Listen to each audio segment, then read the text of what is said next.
All right, ladies and gentlemen. Welcome to the Football Amigo Show. It is a special edition of the show. Today, I am excited. Of course, I also have my friend Hayo. Not so excited, which is understandable. It's a Wednesday match edition, and we have an interesting scoreline today. So we just wanted to jump on and talk about it. Before we get deep into the show, how you feeling, amigo? Hayo? I'm feeling deflated, man. You can run from it, you can hide from it, but the inevitable comes all the same, and the inevitable hit home today, Sam. It's inevitable. Yeah. Hey, I feel you. I feel you. I feel your feeling. Unfortunately, I can't tell you that I am I don't I can't tell you that I don't wish that I wanted you to get 3 points. That's for sure. I wanted you to get some points, and you did get at least 1 point, so that's good. Uh, but it's against Nottingham Forest. Tell us how you truly feel about the game. You saw the game. Um, what's your thoughts? I mean, given that Nottingham Forest is not relatively important. Sam, towards the end of this game, I started to feel secondhand embarrassment. I was I was embarrassed for Arteta. I was embarrassed for the boys that were still on the pitch. I was embarrassed for everybody. It was really hard to watch because we've played Nottingham Forest before, and it was clear that the way they play, we have a good way of managing that. We beat them 3-0 in the opposite game, and from my perspective, that was light work. This time, however, I saw the game play out the same way, but this time we had a blunt instrument. This time we had no cutting edge. This time we had no runs. We never made our defenders make hard decisions or hard choices. All they had to do was not lose concentration, and they kept us out. We went the entire game, and what did we do? Two shots on target. I know Calafiori hit the post, but if your left back is a most potent threat in your team, you're doing something wrong. So I watched this game, and we've discussed this, Sam, you and I, every time we come in. This is Liverpool's, what's it called, title to lose, but you still have hope as a fan because you're thinking with your heart, not your head, because like your head says it's not possible, your heart is maybe something happens, and Waneri scores a hat trick, and we can go, and you just watch this game, and all your hopes just get defeated minute after minute, and then in the 80th minute we bring on Sterling. And I just, oh my God, I can't tell you how it was like we're playing with 10 men, Sam. And so it's what it is. We just have to like take it as it is and just move forward. We have to start looking forward to us next season. We have to make sure we are still in line to get into the Champions League. But other than that, you can't really say anything. I can't be mad at the team because what do you expect? It's if our attacking options were Cabia, he's a kid. Uh, Nathan Butler, he's 22, but he's never made it in the first team anywhere. We've sent him on loan, so he's just there to be a body. Or Sterling, who can't do anything to save his life. And so you reach this point in it with like, who are you going to bring on to change the game? And that's why we're bringing on Tierney and Zinchenko. And so it is what it is. I can't say much more. I hope Yeah. we don't lose too many points, but we'll see how it goes. Yeah, I mean, I have to say, I'm looking at his stats right now. 503 passes, 269 to Nottingham Forest. Ball possession 65 to Arsenal, 35 to Nottingham Forest. And you guys had 13 shots and only one on target. Yeah, one. They had six short, but two on target. I know you Two don't want two to say good a lot ones of too. things. Two good ones. What do you make of that? What do you make of that? Of course, you talked about Sterling. What do you make of overall? The The possession the looks good. chemistry is gone. Yeah, the possession Mm, is good, but that's Arsenal though. If you're gonna play Arsenal, you want to sit in the mid block or low block and let and ask them to break you down and then hit them on the counter. So the fact that we have high possession in these games, we had high possession in the West Ham game, and we didn't look any closer to winning it. It's just the fact that that final action, whatever we need to do, whatever the rotations are, whatever the runs need to be, it's not. No one's in sync anymore. No one's in sync. People are staying when they should be running. People are running when they should be staying. No one has any close control. And the people that you would rely on in a game such as this, Declan Rice, Odegaard specifically, have had really poor showings. I I don't know what you can say about them. Odegaard just came back from an injury. He's coming into a game. He might be out of sync. He's playing with two new players he doesn't normally play with. So, but I'm still very disappointed. The one thing I will criticize uh, Arteta though is the way he handled his substitutions and the way he's managing players in terms of fitness. So one thing that's been clear with Arsenal is that we really operate in pods, meaning that on the right we have three or four players that go into a pod. On the left we have three or four players to go into a pod. And in this time where we don't have Saka to bail us out, we don't have Havertz and Martinelli, you would want your players that are most familiar with each other to be on the pitch at the same time. For Odegaard, the only player that can do that is White. And so for me, it's like, why are you bringing on White in the 85th minute when you took Odegaard out in the 80th minute? What's that going to achieve? You either have them on the same at the same time. If he can't give you uh 90 minutes, he can give you 30 minutes and take him off, but you get more effectiveness in that like zone or time. And so what we have is the idea that we're just chopping and changing, and we're just in pure survival mode, pure reaction mode, and we're really just praying. You can tell that this is more hope than belief. And so, but who builds their house on hope, Sam? Who does?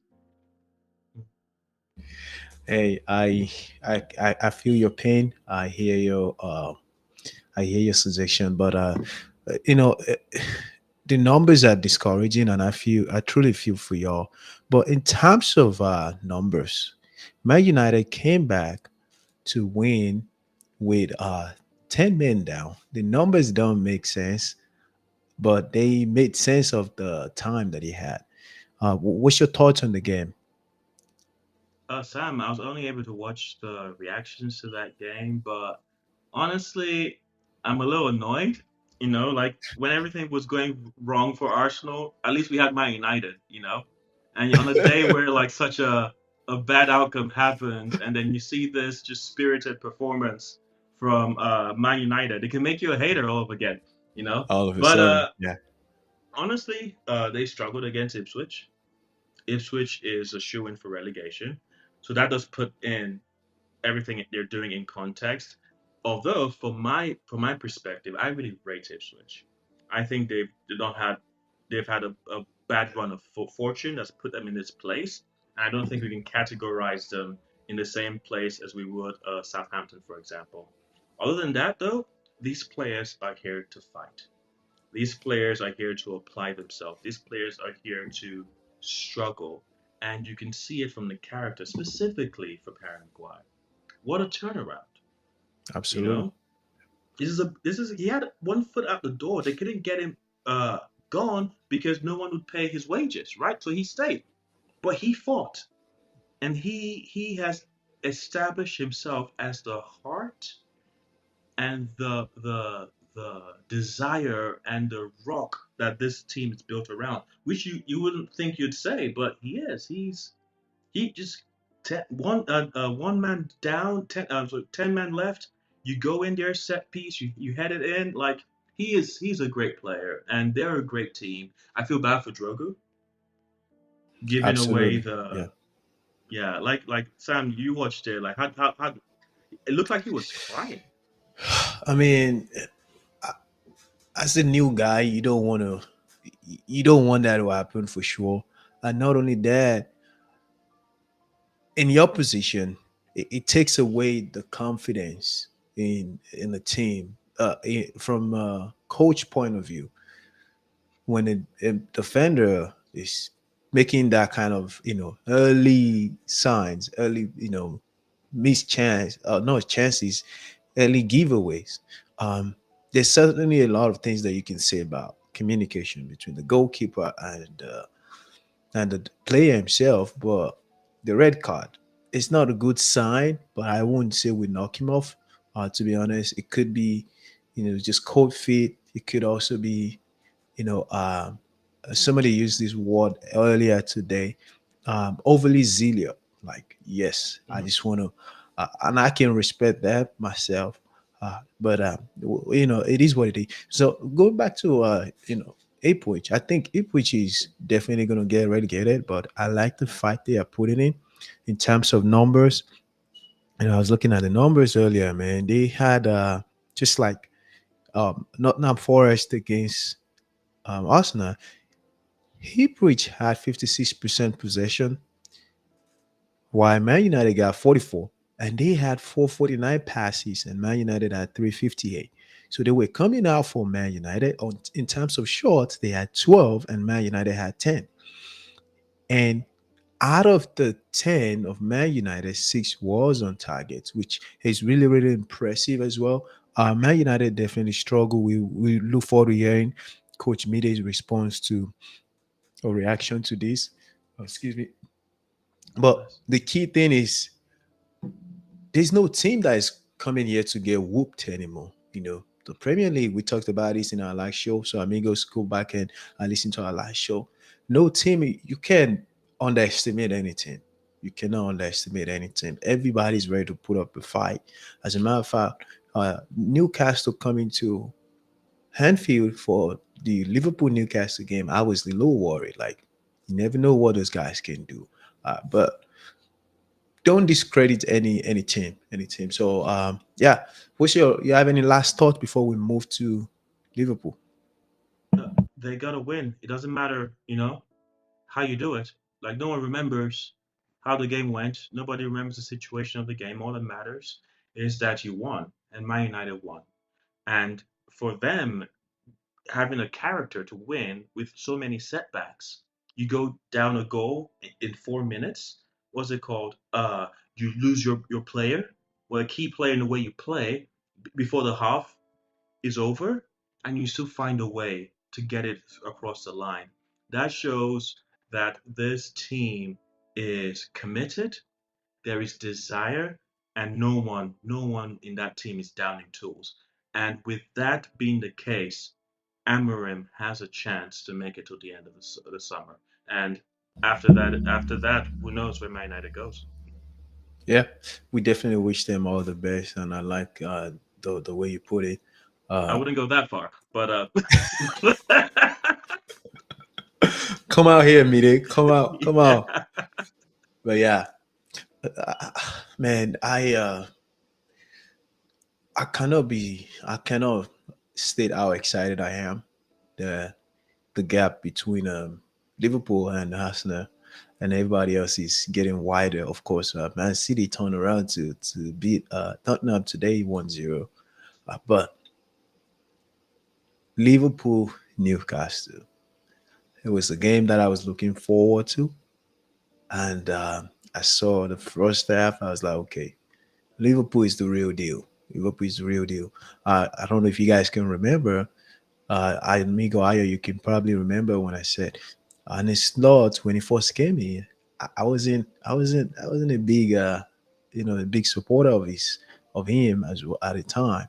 But pre-season when I was like, nope, this guy is not gonna take us beyond Jurgen Klopp where he took us because the way he was playing the preseason, I didn't understand it, but I didn't know he was figuring things out. Now we are at a place that, yes, everybody should be excited, and not just because we are getting closer to the trophy, but it's just an exciting game. It's an exciting team to watch play. We don't score a lot of goals.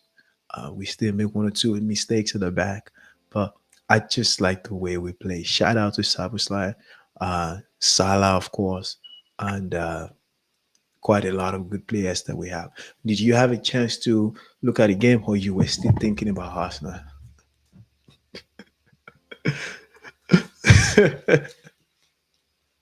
No, It's I watched the okay. game. I watched the game. I won't lie.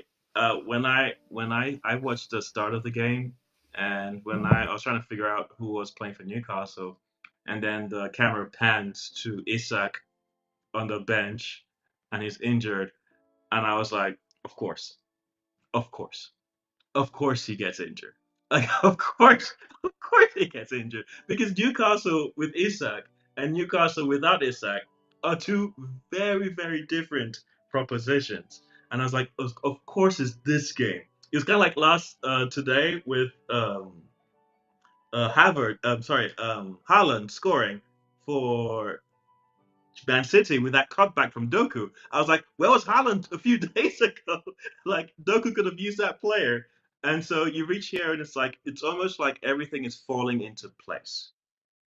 It's not just like the team feel it, the players know it, and there is just a assured way in which Liverpool are approaching these final stretch of the season. The way they scored that first goal was so nonchalant, was just so Diaz just does his thing, finds the angle. Sabasai knows exactly where to be. Diaz, without even raising his head, knows where to play the ball in, does it nonchalantly, and Sabasai just passes into the back of the net. That's just where they are right now. There is nobody that intimidates them. They understand what they need to do. They understand the game plan, how they need to execute, and they do it ruthlessly. I'm impressed because this is a game that should have been back and forth. It wasn't. It was played at the pace Liverpool wanted it to be played at, and they managed that game. The defense was really, really committed, strong concentration. Van Dijk was Van Dijk. And those midfielders, Jones, Sloboslai, the engines on these players to go back and forth to support both the attack and defense in numbers. You will see a breakaway. One of my interesting parts was in the first half, I think in the first 30 minutes, there was a breakaway by Newcastle, and it looks like it's going to be one on one. I think it was like a 3v3. By the time they get to the final third, it was a 3v6 because players had beat the offensive Newcastle players to get there and shield their defenders. There's a Defense. Yeah. commitment in this game, in these players, that no one can take it from them. This is theirs. I don't even think fate can take it from them. Like fate is working with them, and so I can just give them their flowers. My only hope, right? I told you last game is that I pray we can delay it till after we have to go to Anfield because I don't want that guard of honor. I really don't want it. I saw a little comparison tweet on Twitter today, and they said, "Oh, in 2020, Arsenal had to do it because y'all showed up at Anfield." And I saw a Teta up there. I was like, "Yeah, man, you guys play us in May. May is still farther down, man." Yeah, it's like I it's like think, because at the pace you guys are going, it's very, very like it's 13 points now. Game in hand, bring it down to what 10 yeah, points. That's still more than that still crosses over. So you could theoretically win it before we yeah, even get to you guys. So that's what I well we'll see. We'll see. yeah. Definitely exciting time. But big shout out to McAllister as well. Um, Liverpool has 62 percent ball possession and passes 489, and Newcastle at 358. So that's a big gap compared to the last two games that we just reviewed. In terms of shots, Liverpool had 12 shots and Newcastle had three out of the 12 for Liverpool. Three of them went in, and excuse me, three of them were short on target, and Newcastle had zero short on target. It tells us about the change between the Liverpool of the last few weeks from playing against Nottingham Forest, Everton, those guys that just kind of zap your energy away.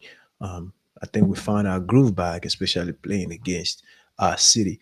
In terms of looking forward, um, the next couple of games will be Champions League for our teams. What's your confidence level in terms of that? Well, Champions League is a very different thing.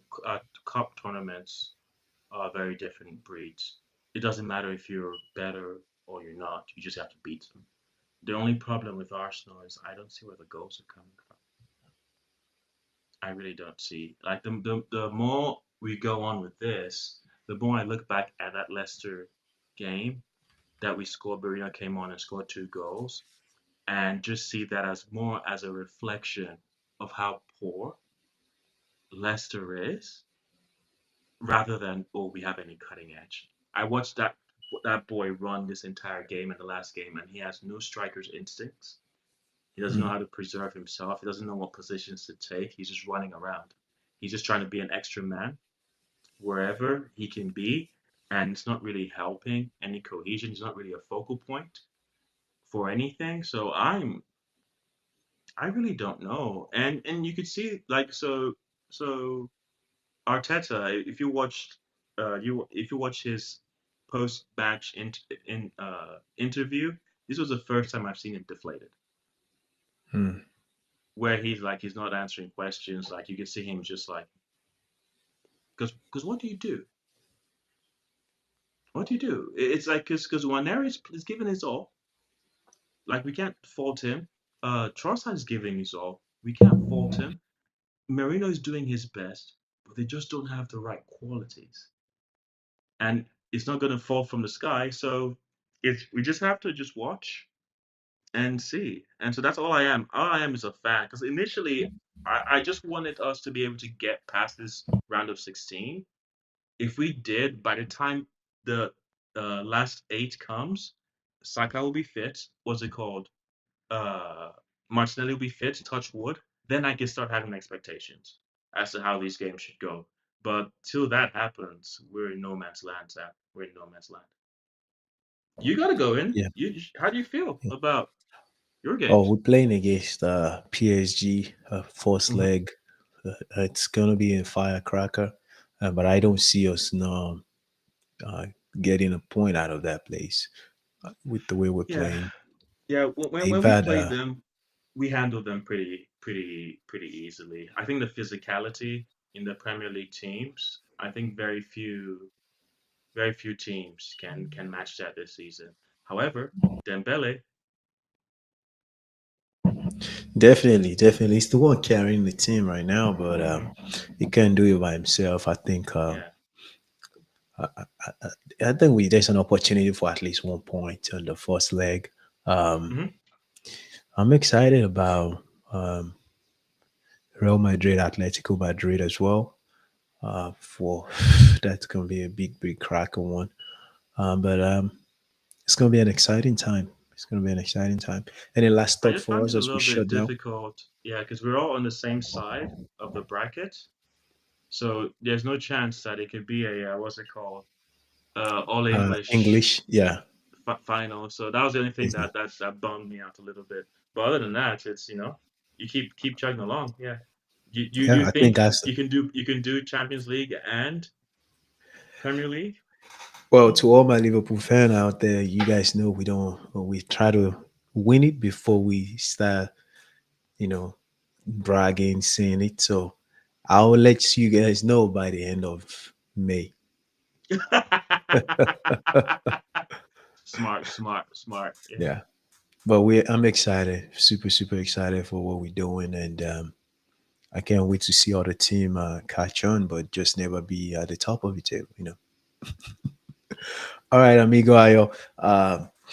Last thoughts. Any last thing you want to let us? You want to do? No, just happy to be part of the Football Amigos shows.